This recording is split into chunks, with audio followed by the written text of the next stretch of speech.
Break नंतर आपल्या सगळ्यांचं या चर्चेमध्ये पुन्हा एकदा स्वागत। आपली चर्चा सुरू आहे महाबीज की महालूट आणि विषय आहे महाबीज आपलं महामंडळ आहे बियाण्यांचं आणि तिथे एकतर महाग मिळतात बियाणं मिळतात ती निकृष्ट दर्जाची मिळतात अशा प्रकारची टीका टिप्पणी ऐकायला मिळते। आपल्यासोबत गणेश हाके आहेत भाजपचे प्रवक्ते। एक मुद्दा मगाशी खोतकरांनी महत्त्वाचा मांडला आणि तो बाकीच्यांना पण बहुधा मान्य होता, तो म्हणजे इथे फुल टाइम वेगळा अध्यक्ष असायला हवा कृषी खात्यासाठी। तिथे ॲग्री सेक्रेटरी ते बघतायत आणि त्यांचा मुद्दा बरोबर होता। ॲग्री सेक्रेटरी बसतात इथे, त्यांच्याकडे मुळात कृषी खात्याची जबाबदारी आहे, त्यांच्याकडे ह्या एका महत्त्वाच्या महामंडळाची पण जबाबदारी प्रमुख म्हणून आहे। याच्या बाबतीत काही मार्ग का नाही निघत? नाही, ही यंत्रणा म्हणजे अनेक वर्ष तिथं चालू आहे। त्या महाबीजची रचना करतानाच तशा पद्धतीची करण्यात आलेली आहे। त्यामुळं हा सेक्रेटरी पण तिथं एक MD म्हणून जो ऑफिसर असतो तो म्हणजे IAS ऑफिसर असतो तो, आणि त्याच्या खाली बाकीची सगळी यंत्रणा आहे आणि वेगवेगळ्या त्याचे ब्रँचेस वेगवेगळ्या ठिकाणी आहेत महाराष्ट्रावर, तिथं वेगवेगळ्या पद्धतीचे अधिकारी असतात। मी खोतकर साहेबांच्या एका मताशी सहमत आहे की तिथं त्याला महाबीजला स्टेनगन केलं पाहिजेत, मजबूत केलं पाहिजेत का? हो, निश्चितपणे मजबूत केलं पाहिजेत। कारण लोंढेजी म्हणाले तेही खरं आहे की आज आपल्याला फक्त 40%च लागणारं एकूण जे काही बियाणं लागतं ते फक्त 40% बियाणं हे महाबीज पुरवतं आणि बाकीचं सगळं आपल्याला बाहेरून वेगवेगळ्या खाजगी कंपन्यांकडून आपल्याला खरेदी करावं लागतं किंवा बाजारात येतं अशा पद्धतीचं। एक चांगल्या पद्धतीचं प्रामाणिक बियाणं चांगलं शेतकऱ्यांना, खरा जिव्हाळ्याचा विषय आहे शेतकऱ्यांचा, म्हणून मी खोतकर सरांच्या आणि लोंढे सरांच्या म्हणजे खोतकर सरांच्या मताशी सहमत आहे की महाराष्ट्रानं इथल्या शेतकऱ्यांचा हा जिव्हाळ्याचा प्रश्न आहे, म्हणून निश्चितपणे महाबीजला स्टेनगन करावं, त्याचा विस्तार वाढवावा आणि जे महाराष्ट्राला लागणारं जे बीज आहे बियाणं आहे ते 100% बियाणं हे महाबीजानं पुरवावं। त्यांची अत्यंत म्हणजे मग अडचणी काय आहेत? एक वर्ष ठीक आहे, तुम्ही एक सरकार स्थिर होण्यासाठी एक वर्ष घेतलं हरकत नाहीये, आता 2 वर्ष झाल्यानंतर आता अडचण काय अशा महत्त्वाच्या प्रसन्नाजी कसं आहे की अनेक जे महाराष्ट्रामधले कॉर्पोरेशन्स आहेत, महामंडळ वेगवेगळ्या प्रकारचे आहेत, त्याच्या रचना ह्या त्या वेळेला जेव्हा ज्या गठीत झालेल्या आहेत, निर्माण झालेले त्यावेळेला त्या एका विशिष्ट विधिमंडळाच्या कायद्यानुसार ते निर्माण झालेले महामंडळ आहेत। ते तुम्हाला बदल करायचे असेल ते पुन्हा त्या पद्धतीनेच बदल करावा लागेल। त्यामुळं आता चांगली सूचना आहे, मला वाटतं खोतकर साहेब आमदार आहेत, आमदारामध्ये विधानसभेमध्ये हा मुद्दा ते उपस्थित करू शकतात आणि महाबीजला मजबूत करण्यासाठी त्याची जी रिकॉन्स्टिट्यूट म्हणजे त्याला पुनर्गठित करण्यासाठी वेगळ्या पद्धतीचा एक कायदा निर्माण आणून त्या ठिकाणी की आणि त्यांनी पूर्णपणे महाराष्ट्रातल्या 100% जे लागणारं बियाणं आहे महाराष्ट्रातल्या शेतकऱ्यांचं ते त्यांनी पुरवावं। एक सरकारी यंत्रणा म्हणून एक प्रामाणिक बियाणं शेतकऱ्यांना जर पोहोचवलं तर अधिक चांगल्या पद्धतीने होईल। सूचना त्यांची चांगली आहे, तेही त्यांनी बोलावं। मी पण मुख्यमंत्र्यांशी मी या संदर्भात मी सुद्धा चर्चा केली। योगेश पांडेंनी मगाशी काय आक्षेपाचा मुद्दा मांडला होता, योगेश पांडेजी काय म्हणताय? नाही, सर्वात प्रथम मला एक मुद्दा मांडायचा आहे की जे माननीय गणेश हाके साहेब म्हटलंय की शेतकऱ्यांना नफा मिळतो ते आम्हाला मान्य नाही, ते चुकीचं आहे। दुसरी गोष्ट, आपला जो चर्चेचा मूळ विषय आहे की महाबीजद्वारे महालूट, तर महाबीजनी असं कुणाच्या निर्देशाने हे तुगलकी फरमान काढले की बियाण्याची दरवाढ करावी। नंतर आम्ही जेव्हा त्याची तक्रार केली, माननीय मुख्यमंत्र्यांनी मान्य केलं की आम्ही असे काही निर्देश दिलेले नाही, ते देणार नाही, आम्हाला देखील चांगलं ठाऊक आहे, मुख्यमंत्री अत्यंत संवेदनशील आहे, त्याबद्दल अजिबात कुणाचं दुमत नसावं। मात्र हा फरमान काढला कोणी आणि अधिकारशाहीची इतकी हिंमत आहे का की कुठल्या नेमकं ह्याच्यानी तर त्याच्यामध्ये कुणाची तरी अकाउंटेबिलिटी पाहिजे आणि त्याला कुणाला तरी जबाबदार पकडलं पाहिजे। कारण असं कोणी कधी फरमान काढेल, नंतर मग प्रसार माध्यमाचा दबाव आला, शेतकऱ्याचा दबाव आला, नंतर मग मागं घ्यायचं, हे अत्यंत चुकीचं आहे। यामध्ये आपली काहीतरी एक सिस्टीम पाहिजे। दुसरा आता एक अजून महत्त्वाचा विषय म्हणजे बियाणे, खतं, कृषी कर्ज व पीक विमा हे एकमेकांशी निगडीत विषय आहेत। आपण जर बघितलं आकडेवारी जर घेतली तर फार धक्कादायक आकडेवारी आहे। जे कृषी कर्ज आहे ते फक्त 25% वाटप झालेलं आहे, जे त्यांचं उद्दिष्ट आहे 53,000 कोटींचं उद्दिष्ट दिलं होतं या वर्षीचं, की फक्त त्यापैकी साधारणपणे 12-13 हजार कोटीचं म्हणजे नेमकं 25 ते 30% फक्त वाटप झालं आहे। आता पाऊस सुरू झाला आहे, कधी वाटप होणार त्याचा अद्यापही काही कुणाला काही माहित नाही, सर्व काही अंधकार आहे। मराठवाड्यामध्ये विदर्भामध्ये अत्यंत विदारक चित्र आहे ग्राउंड लेवलला। दुसरी गोष्ट, आता जे पीक विम्याचे पैसे आले, आजच परभणीचा आम्ही एक किस्सा बघितला, तर जिल्हा बँकेने सरळ सरळ त्या 370 कोटींची FD करून टाकली। हे पैसे ऐन हंगामामध्ये पेरणीच्या शेतकऱ्यांना वाटायला पाहिजे होते, ते न करता त्यांनी म्हणजे काय चाललं काय अधिकाऱ्यांचं, कुणाचा कुणावर काही दबाव नाही का? आणि कोणी कुणाला त्याला खासदार राजू शेट्टीने फोनवरती अक्षरशः शिव्या घातल्या, तो म्हणे बघतो आमचा संचालक मंडळ ठरलं। आणि आता आपण जर बघितलं मराठवाड्यामध्ये जी मराठवाडा ग्रामीण बँक आहे जी तळागाळामध्ये कर्ज वाटणार कसं आहे, त्या बँकेने पत्र दिले आम्हाला की आम्ही कर्ज वाटू शकत नाही। त्यानंतर जिल्हा बँकेची जर अवस्था बघितली आपण, विदर्भ असो किंवा मराठवाडा, ह्या ग्राउंड लेवलला जे कर्ज आहे ते पुरवठा करणाऱ्या सोसायट्या पुरवठा करणाऱ्या संस्था असतात, यांची अवस्था हे पूर्ण कोलमडलेल्या आहेत. मग शेतकऱ्यांपर्यंत कर्ज जाणार कसं आहे? आणि त्याला शेवटी सावकाराच्या कडे जावं लागेल. एका बाजूला बियाणांचा द्वारे शोषण, त्यानंतर दुसऱ्या बाजूला पीक कर्जाद्वारे शेतकरी पूर्णपणे मेतकुटीला आला आहे आणि याबद्दल देखील थोडी चर्चा झाली पाहिजे. बरं, बोला बोला. मी मला मायंदे सरांकडे जाण्यापूर्वी आणि मस्किनकडे जाण्यापूर्वी महाके बोला. नाही, पांडेजी म्हणाले ना की 25%च म्हणजे कर्ज वाटप, पीक कर्ज झालेलं आहे वाटप. आता आम्ही म्हणजे सरकारनं त्या पद्धतीच्या सूचना ह्या बँकांना दिल्या आणि बँकांनी ज्या पद्धतीनं म्हणजे ते म्हणतात त्यांच्या हिशोबाप्रमाणे, मी आज माझ्याकडे ती आकडेवारी उपलब्ध नाही, पण जास्तीत जास्त शेतकऱ्यांना जे थकबाकीदार शेतकरी आहेत त्यांना सुद्धा आपण पीक कर्ज दिलं पाहिजेत अशा पद्धतीच्या सूचना सरकारने दिलेल्या आहेत. पांडेजींचं जे म्हणणं आहे ना की खताच्या त्यांनी आता मी सहकार आयुक्तांकडनं एक मिनिट त्यांना थोडं मध्ये हे खुलासा करू इच्छितो. मी सहकार आयुक्तांकडे व्यक्तिशः जाऊन आकडेवारी घेतली आहे, माझ्याकडे पूर्ण डेटा आहे आणि त्यांनी सुद्धा मला सांगितलं की आमच्याकडे अशी कारण बँकिंग व्यवस्था मराठवाड्यामधली पूर्णपणे अक्षरशः म्हणजे कोलमडलेला अवस्था आहे. माझा फक्त दोघांनाही विनंती एवढीच आहे की हा विषय शेतकऱ्यांचा आहे म्हणून फक्त कव्हर करा, पण मूळ मुद्दा बियाणे आहे आपला, त्यामुळे पण बोला तुम्ही, हरकत नाही. आता ते दुसरी गोष्ट ते जे म्हणाले नाही की बाकी त्या परभणीच्या बँकेने 270 कोटी रुपये त्यांनी फिक्समध्ये जमा केले, तो गुन्हाच आहे. तो सरकारच्या म्हणजे शेतकऱ्यांच्यासाठी आलेल्या पीक विम्याच्या रकमा ही शेतकऱ्याला वाटल्या पाहिजेत. त्या ते न वाटणं हे गुन्हा आहे आणि त्या बँकेनं जर तसं जर केलं असेल तर त्याच्यावरती कायदेशीर कारवाई त्या बँकेवरती करण्याच्या संदर्भामध्ये सरकारने ठीक आहे पावले उचलले. मी मायंदे सरांकडे जाईन. मायंदे सर, मगाशी अतुल लोंढेने एक मुद्दा आणला होता, तो जेम सीड्सच्या संदर्भातला. या संदर्भात आपण प्रसन्नजी पुन्हा तुम्हाला मी सांगतो, सगळ्या ज्या DCC बँका ज्या आहेत त्या सगळ्या काँग्रेस राष्ट्रवादीच्या आहेत. परभणीच्या आता लोंढे आहेत म्हणून मुद्दा मी उल्लेख केला की आता लोंढेंना विचारा ना तुम्ही हे की या परभणीच्या बँकेनं शेतकऱ्यांचे आलेले पैसे 270 कोटी रुपये FD केले कसे, फिक्स केले कसे? बरं ठीक आहे, हा एकदाचा मुद्दा पूर्ण होऊन दे म्हणजे मी मायंदेंकडे जाईन. लोंढेजी, हा काय प्रकार आहे याबद्दल स्पष्टीकरण? नाही, आता एक्झॅक्टली माझ्याकडे तिकडली माहिती नाही आहे, पण ह्या ज्या बँका ज्या आहे दूर पडते परभणी, तुम्हाला दूर पडते लोंढेजी. ऐका ना हाके साहेब, तुम्ही टेक्नॉलॉजिकली फार साऊंड आहेत, पण दुसऱ्याची माहिती असली की तुमच्याजवळ सगळी असते आणि तुमची माहिती मागितली की तुमच्याजवळ काही नसतं, तुम्हाला ती घ्यावी लागते. मी काय म्हणतो, जर कुठल्याही बँकेने कोणत्याही पक्षाची, मी म्हणत नाही, पांडे म्हणाले, पांडेनी केलेला आरोप आहे तो, माझा आरोप नाहीये तो.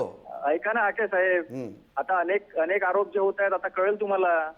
करा आरोप, तुमच्या आरोपाची वाट बघतो आम्ही. तुमच्यात हिंमत असेल तर करा आरोप तुम्ही.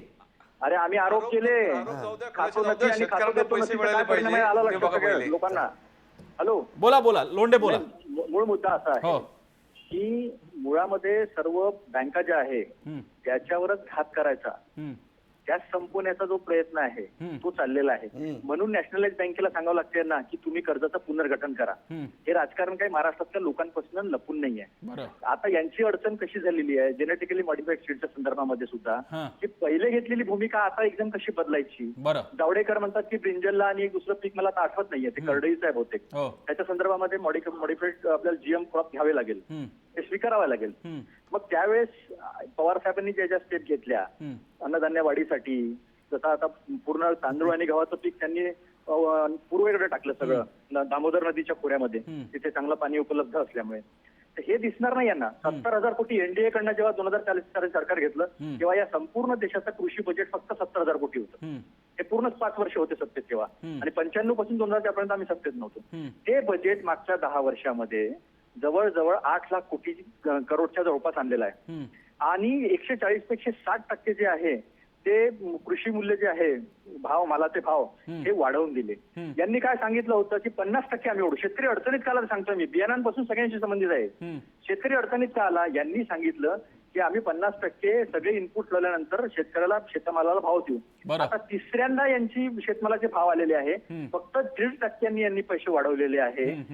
आणि कापसाला फक्त 60 रुपये, म्हणजे हेच जे आज मुख्यमंत्री आहेत देवेंद्र फडणवीस साहेब, हे मोर्चा घेऊन निघायचे आणि कापसाला 6,500 भाव मिळाला पाहिजे, सोयाबीनला 7,000 भाव मिळाला पाहिजे अशी मागणी करत होते. शेतकऱ्यांसोबत कापसाच्या बंड्या आणून जाळत होते. आज यांनी 3 वेळा पैसे वाढवले, एक वेळा 50 रुपये, एक वेळा 60 रुपये. सोयाबीनला किती पैसे वाढवले, 110 रुपये.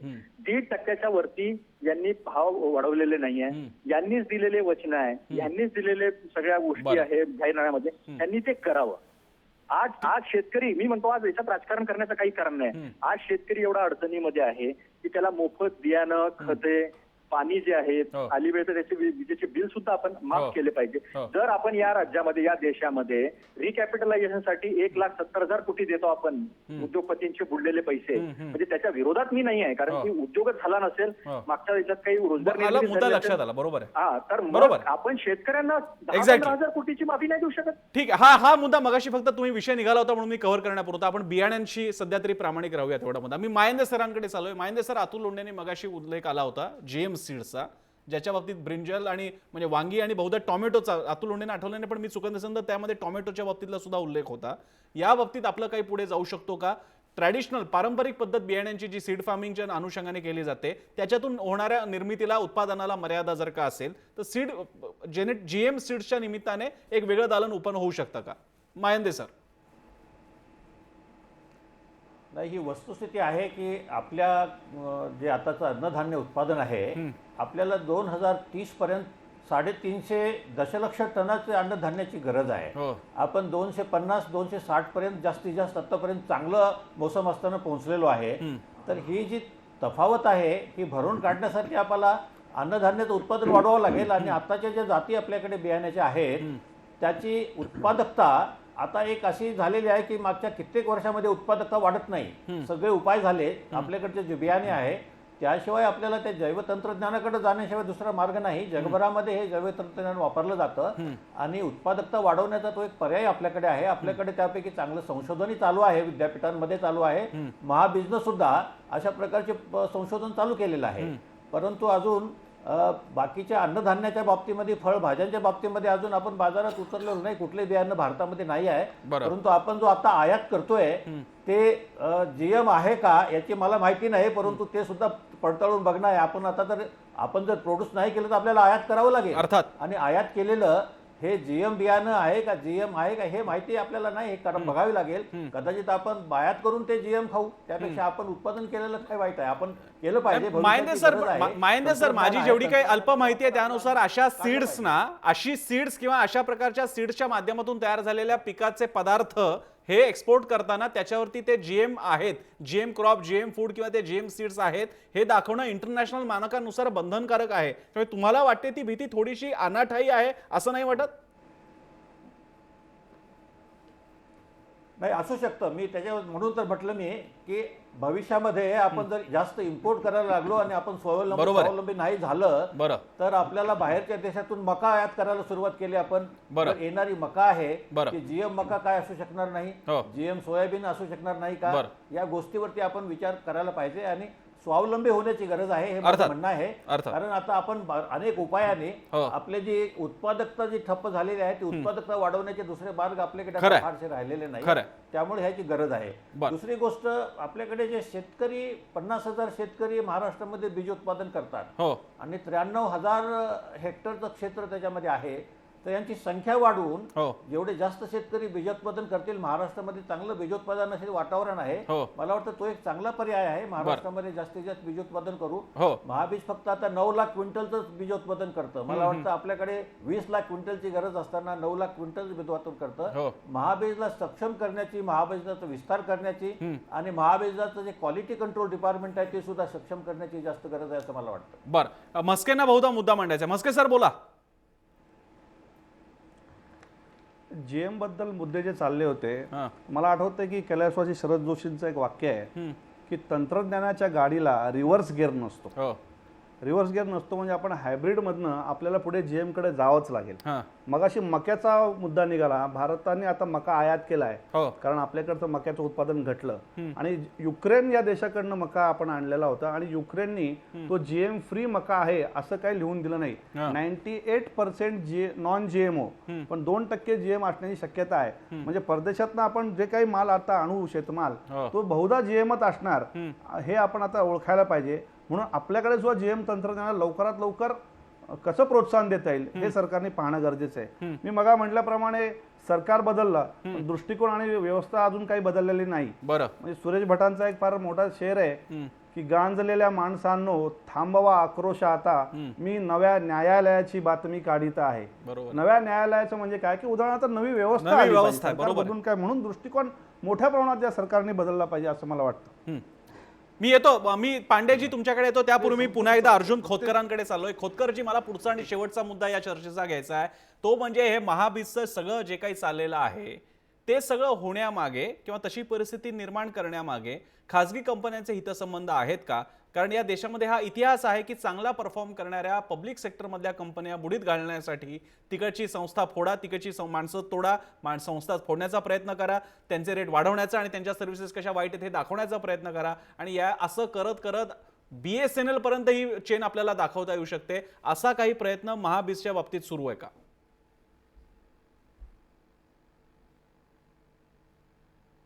हे बघा, लक्षात घ्या की महाबीज एवढ्या म्हणजे मला असं वाटतं की महाबीज एक चांगली संस्था आहे, पण अशा पद्धतीच्या काही प्रवृत्ती त्यामध्ये घुसल्या नसतील हे आपण दाव्यानिशी म्हणू शकत नाही. बरोबर आहे. असं होऊ शकत झालं असेल कुठेतरी, पण मला असं वाटतं की निर्माण करणारा बीज निर्माण करणाराच आज परेशान आहे.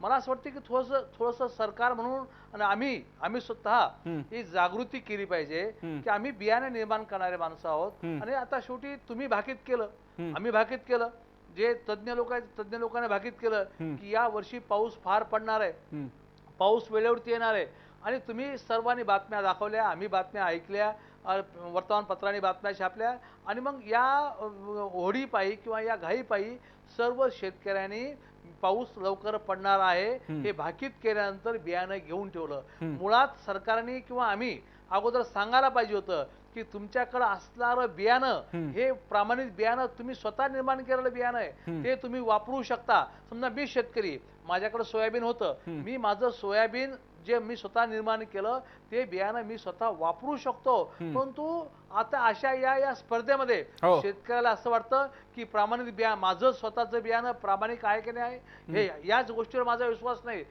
हा लोकांच्या मनामध्ये अगोदर विश्वास निर्माण करावा लागणार आहे की तुम्ही बियाणं निर्माण केलेलं हे स्वतःचं बियाणं प्रामाणिक बियाणं आहे. आता मी सांगतो की माझ्याकडे बियाणं, मी स्वतः शेतकरी आहे, मी स्वतः सोयाबीन पेरतो, माझं बियाणं मी बाजारातून विकत घेत नाही, माझ्याकडे असणारं बियाणंच मी पेरतो. हा विश्वास तुम्हाला लोकांच्या मध्ये निर्माण करावा लागणार आहे. आणि महाबीजने हे अगोदर केलं पाहिजे की तुमच्याकडे बियाणं आहे, तुम्ही ते वापरा, तुम्ही ते वापरलं पाहिजे. हा कृषी विभागाने प्रचार केला पाहिजे. आणि मला असं वाटतं की आमचा कृषी विभाग या बाबीमध्ये थोडासा कमकुवत आहे, आणि कृषी विभाग हा या गोष्टीचा प्रचार आणि प्रसार या ठिकाणी करत नाही. मला असं वाटतं की या संदर्भाने मी पुन्हा सांगतो की महाबीज देशाची बियाण्याची भूक भागवू शकत नाही. मग महाबीज काय करतं, मी पुन्हा रिपिटेशन होईल की महाबीज खाजगी कंपन्याकडून बी विकत घेतं, बाजार भावाप्रमाणे बी विकत घेतं, आणि मग या खाजगी कंपन्या या निश्चितपणे आता महाबीज कंपनीने दर जाहीर केल्यानंतर मग हे दर जाहीर करतात आणि मग लोकाला लुटणे, मी हा शब्द प्रयोग वापरतो की निश्चितपणे यामध्ये लूट होती, शेतकऱ्यांची लूट होती, शेतकऱ्याला घाबरवलं जातं की तुमच्याकडे. ठीक आहे, खोतकरजी मुद्दा कळला. माझ्याकडे 3 मिनिटे, त्यामुळे मला बाकीच्यांकडे जायचं आहे. तुमचा मुद्दा महत्वाचा आहे आणि तो मुद्दा कळलेला आहे, रजिस्टर्ड झालेला आहे इथे. पांडेजी बोला. हा, मी एक महत्वाचा मुद्दा मांडू इच्छितो की आपण रिसर्च अँड डेव्हलपमेंट मध्ये किती खर्च केला आहे. आता आपण संपूर्ण दोष टाकतो की या सरकारने असं केलं, या सरकारला काय केलं, मात्र मागील जे सरकार होते त्यांनी रिसर्च डेव्हलपमेंट, किती कृषी महाविद्यालय उभे झाले, किती प्रयोगशाळा उभ्या झाल्या. आपण स्वावलंबी कधी होणार आहे, आपण स्वतःचं तंत्रज्ञान कधी विकसित करणार आहे. आपण जर मागील 10-15 वर्षाचा कालखंड बघितला तर आपण गहू आयात असू, साखर आयात निर्यात धोरण असू, तेलाचं इम्पोर्ट पॉलिसी असू, का नाही आपण सिस्टम झालो. 100 कोटी देश लोकसंख्येचा हा देश आहे, त्यामध्ये जवळजवळ 70 ते 75% कृषी प्रधान देश आहे. मग आपण जे फार्मिंग आहे, ऍग्रिकल्चर सेक्टरमध्ये किती इन्व्हेस्टमेंट केली, अजिबात केलेलं नाही. कारण आपल्याला त्यामध्ये दलाली मिळते, ब्रोकरेज मिळतं, आणि या ट्रेडिंग मध्ये यामध्ये पूर्णपणे आपले ज्या पॉलिसीज आहेत या मल्टीनॅशनल कंपन्या ठरवतात. आणि यामधनं या सरकारने कुठेतरी बाहेर पडलं पाहिजे आणि पूर्णपणे स्वतःचं एक देशी तंत्रज्ञान विकसित केलं पाहिजे. त्यामध्ये आपल्या शेतकऱ्यांचा त्यामध्ये त्यांना न्याय मिळेल, त्यांना त्याच्यामध्ये उत्पन्नाचं साधन मिळेल. अशा व्यवस्था केली पाहिजे आपण. पांडेजी, नेहरूच्या काळापासून तुम्ही ती टीका करत आलेले आहात. शेतकरी संघटना ते एकच विषय घेऊन तशा पद्धतीची टीका नेहरूपासून ती करते. तुम्हाला यावर्षी आपण म्हणालात की शेतकऱ्यांच्या बजेटच्या संदर्भामध्ये शेतकऱ्यांना या वर्षीचं बजेट जर केंद्रातलं बजेट जरी अर्थसंकल्पामध्ये जर आपण बघितलं तर सर्वाधिक यापूर्वी 66 वर्षामध्ये जेवढी शेती आणि ग्रामीण विकासाला तरतूद केली नव्हती तेवढी या सरकारने केलेली आहे. महाराष्ट्राचं बजेट हे शेतकऱ्यांना समर्पित केलेलं आहे आणि 25,000 कोटी रुपयाची तरतूद शेतकऱ्यांच्यासाठी केलेली आहे. आपण जर ती अर्थसंकल्प जर पाहायला पांडेजी तर आपल्या हे लक्षात येईल की हे सरकार कशा पद्धतीने काम करत आहे. आपण जे जुने विषय आहेत ते जुने विषय आपण अनेक वर्ष तुम्ही तेच विषय तुम्ही म्हणजे नेहरूच्या काळापासून तुम्ही शेतकरी संघटना सांगत आलेत. पण आता करवट बदललेली आहे. तुम्हाला मी सांगतो की संपूर्णपणे शेती आणि शेतकऱ्यांना केंद्रबिंदू मानून हे केंद्रातलं सरकार आणि महाराष्ट्र सरकार आज काम करत आहे.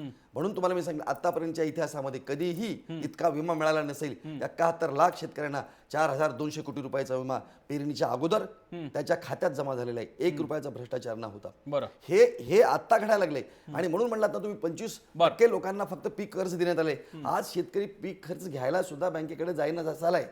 आम्ही तरतूद केलेली होती, सांगितलं होतं शेतकऱ्यांना, पण शेतकऱ्यांना त्याच्या खात्यावरती म्हणजे लाख 1.5 लाख रुपये कधी नव्हे ते इतके पेरणीच्या तोंडावरती पैसे त्याला विम्याच्या स्वरूपात मिळाल्यामुळे शेतकरी पीक कर्ज घ्यायला सुद्धा तयार नाही. अशी आजची परिस्थिती आहे. हे कुठंतरी चांगल्या गोष्टीचं मला वाटतं पांडेजी कौतुक करायला शिका. बाकीच्या परिस्थिती चांगल्या असताना चांगली गोष्ट आहे जर का या गोष्टी होत असतील. बियाण्यांच्या बाबतीत तर एक चांगला पायंडा पाडून दे ना. म्हणूनच म्हटलं बियाण्याच्या बाबतीत सुद्धा आता ज्या विधायक स्वरूपाच्या सूचना खोतकर साहेबांनी केलेल्या आहेत, पांडे कोल्ह्यांच्या सगळ्या लोकांच्या केल्या की बरोबर आहे की महाराष्ट्रामध्ये महाबीज मजबूत केलं पाहिजे, महाबीजचा विस्तार वाढवला पाहिजे आणि महाराष्ट्रात लागणारं संपूर्णपणे जे बियाणं आहे ते महाबीजनं केलं पाहिजे.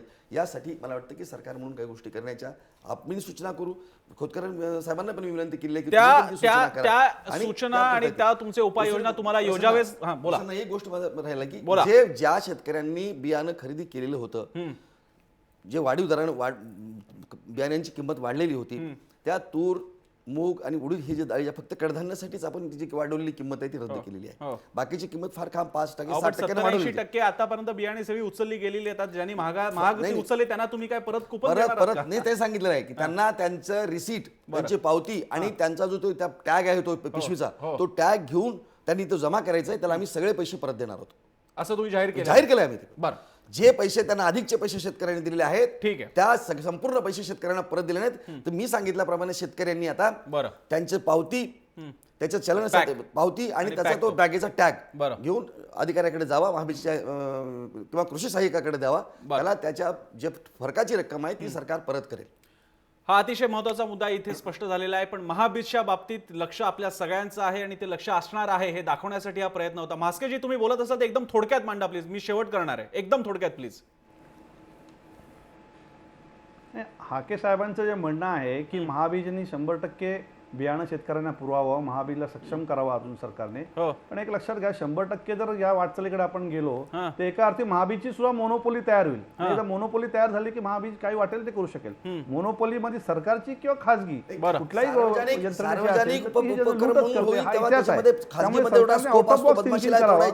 मला वाटतं की महाबीजला हे सरकारच्या मालकीचं कॉर्पोरेशन असेल. मला कन्सर्न कळला, मला मस्के तुमचा कन्सर्न कळला, तो पोहोचलेला आहे. महाबीजची सुद्धा मोनोपोली असू नये असं तुमचं मत आहे. थोडंसं मत डिफर होऊ शकतं कारण सरकारी लोकांच्या कंपनीची मालकीची मोनोपोली या मुद्द्याकडे कसं बघावं. हरकत नाही, तुमचा मुद्दा रजिस्टर झालेला आहे. लोंढेंची शेवटची कमेंट. लोंढे काय म्हणताय? महाबीज मध्ये बेसिकली जे पांडेंनी मुद्दा उपस्थित केला होता ते रिसर्च अँड डेव्हलपमेंट मध्ये त्याच्यातला जास्तीत जास्त पैसा खर्च होतो. आजपर्यंत 50 क्रॉप्स आणि 250 त्याच्यामध्ये तेलबिया आहे, डाळबिया आहे, फायबर क्रॉप्स आहे, नंतर खते आहे आणि चारा आहे, चारा पिके, अशा अनेक गोष्टीचे संशोधन झालेले आहे. आता जे हाके साहेब जे सांगत होते मला त्यातलं फक्त मला काही टीका नाही करायची, पण जसं आता कृषी बजेट आहे, मागच्या वर्षीच्या बजेटमध्ये मनरेगाचं जे बजेट होतं ते फक्त 70% खर्च झालं. टोटल युनियन बजेट जे होतं त्याच्या फक्त 53% खर्च केला, 47% खर्च हा झाला नाही. आणि महाराष्ट्रामध्ये जे 25,000 कोटीचं सांगतात त्याच्यामध्ये ते इतकं हास्यास्पद करून सगळं दाखवलेलं आहे की 3,600 कोटीची जी मनरेगाची तरतूद आहे ती सुद्धा कृषीमध्ये दाखवलेली आहे.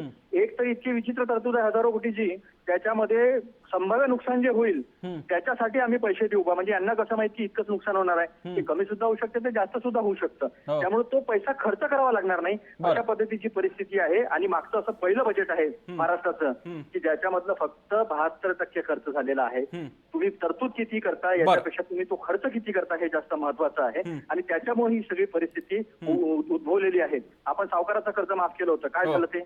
मिळालं का सगळं ते कर्ज परत? झाला का मुक्त शेतकरी? सातबारा कोरा झाला का? या सगळ्या गोष्टी आपल्याला कराव्या लागेल. राजकारणाच्या वरती जाऊन शेतकरी जो आज पिसला गेलेला आहे त्याला उभं कसं करता येईल या अनुषंगाने सगळ्यांना ते प्रयत्न करावे लागेल. सरकारने तसे प्रयत्न करावे. आम्ही सरकारच्या पाठीशी उभं राहू. याच मुद्द्यावरती आपण इथे थांबणार आहोत. आपल्याला मुद्दा या चर्चेचा एवढाच होता की बियाण्यांचा मुद्दा आम्हाला महत्त्वाचा वाटतो, मीडियालाही महत्त्वाचा वाटतो, हे लोकांपर्यंत पोहोचवणं हे आमचं काम होतं आणि त्या निमित्तानंच एक चर्चा घडून आणलेली आहे. 3 मुद्दे महत्त्वाचे आहेत. एक, महाबीजची प्रॉडक्टिव्हिटी बियाण्यांची वाढवणं, त्यासाठी मग जसा एक मुद्दा मगाशी माहिंदे सरांनी सांगितला की शेतकऱ्यांनीच आता पुढाकार घ्यावा आणि याच्यामधून सुद्धा जशी आपण शेती करतो तशी बियाण्यांची पण लागवड आपल्याला बियाण्यांसाठी आपल्याला फार्मिंग सुद्धा करता येऊ शकतं, तो मुद्दा महत्त्वाचा होता. GM सीड्सचा मुद्दा महत्त्वाचा होता. आणि तिसरा भाग, खासगी कंपन्यांचं मोनोपोली होण्यापेक्षा महाबीज जर का वाढत असेल तर ते जास्त चांगलं आहे. हे 3 मुद्दे मात्र इकडे मांडता आले. आणि एक खोतकरांचा मुद्दा महत्त्वाचा होता जो कदाचित भाजपने लक्षात घ्यावा, तो म्हणजे एक पूर्ण वेळ अध्यक्ष जो नीट लक्ष तिकडे देईल. हे चांगली सूचना आहे, ती काही नाकारण्यासारखी नाहीये. या मुद्द्यांसकट इथे आपण थांबणार आहोत. थांबता थांबता लोकांच्या काय प्रतिक्रिया होत्या त्या एकदा बघूयात. आपला प्रश्न होता, महाबीजच्या बियाण्यांबाबत सरकार जबाबदारी झटकतंय का? लोकांनी काय प्रतिक्रिया दिल्यात आपण स्क्रीनवरती पाहूयात. लोकांनी कशा प्रतिक्रिया दिल्यात? लोकांचं स्पष्ट मत आहे, 77% लोकांचं, की सरकार ही जबाबदारी झटकतंय. लोकांच्या या कौलाचा आदर करत चर्चेमध्ये आपण इथेच थांबतोय. पाहत रहा जय महाराष्ट्र.